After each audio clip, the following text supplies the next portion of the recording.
Ante este hecho, que es verdaderamente desgarrador, la primera pregunta que uno se hace es, ¿se puede identificar si existen conductas atípicas que predisponen eventualmente a una persona y a un niño principalmente a generar una conducta criminal de esta naturaleza con el paso de los tiempos?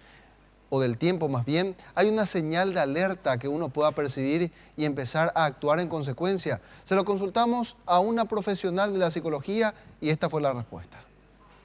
El último caso de un joven de 19 años de edad que abusó de sus 10 hermanos menores planteó el cuestionamiento de cómo identificar a un posible abusador. Según los expertos, cada caso es particular, pero existen algunos comportamientos en común que podrían determinar que una persona tiene cierta tendencia o bien un niño que al crecer podría adquirir esta conducta.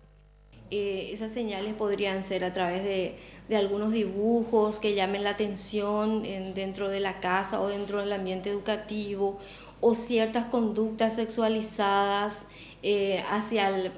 hacia los miembros más pequeños, por ejemplo, de la casa. Ahí te estoy hablando de que ya hay diferencia de edad. A veces se dan casos entre niños de 5 años y 3 años, muy poca diferencia de edad, pero habría que analizar qué estuvo pasando ahí, por qué un niñito de 5 años de repente tiene ciertas conductas, por curiosidad o porque está imitando, qué es lo que está pasando. Ciertos acercamientos que de repente un adulto tiene hacia un adolescente o hacia un niño.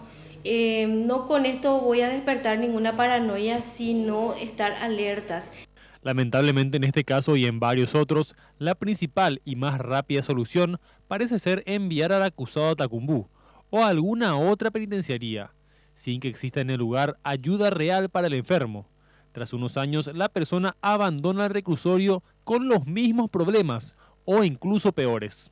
Es uno más. El abusador, el violento, el homicida va a parar en una cárcel y es uno más. ¿Por qué se le va a dar un trato?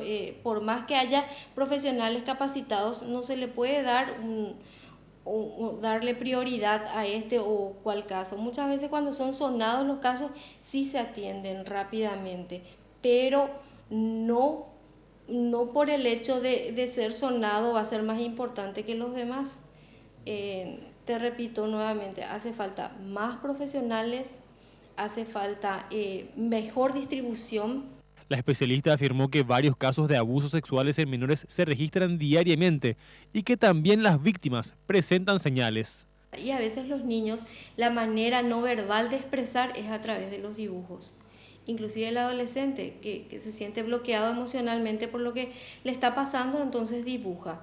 Y a la hora de hacer una entrevista es muy difícil que comente, sobre todo los niños que te digan abiertamente, a mí me pasó esto, me desnudaron o me quitaron la ropa o me hicieron esto o lo otro. Es muy difícil porque muchas veces están bloqueados. El caso del joven que habría abusado de sus 10 hermanos es solo uno más de los tantos que tomaron estado público en los últimos años. Solo en los primeros meses del 2016 se registraron unos 600 casos de violencia sexual contra menores, mientras que en el 2015 se registraron 14.131 llamadas al servicio de 147 Fonoayuda, promovido para informar sobre casos de maltrato, abuso o explotación laboral.